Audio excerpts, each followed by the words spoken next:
विश्वभरि फैलिँदो क्रममा रहेको कोरोना भाइरसको महामारी। यस भाइरस विरुद्धको युद्धमा फ्रन्ट लाइनमा स्वास्थ्य कर्मीहरू लडिरहेका छन्।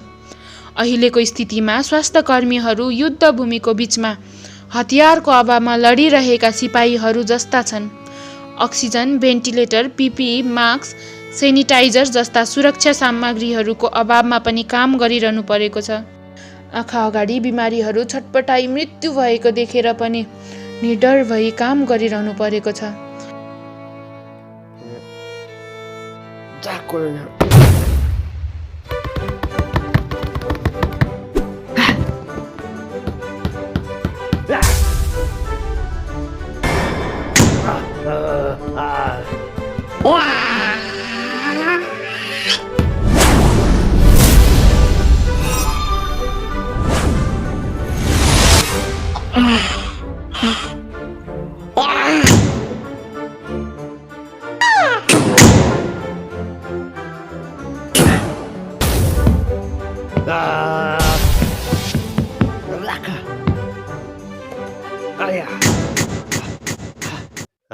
यस्तो डर र त्रासको अवस्थामा आफ्नो भन्दा पराईको ज्यान बचाउन सुरक्षा कवच भई अहोरात्र खटिने स्वास्थ्य कर्मीहरू आफ्नो जिम्मेवारी पूरा गरिरहेका छन्।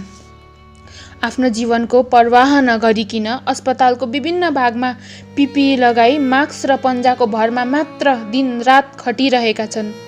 के यो लडाईँ स्वास्थ्य कर्मीको मात्र हो त?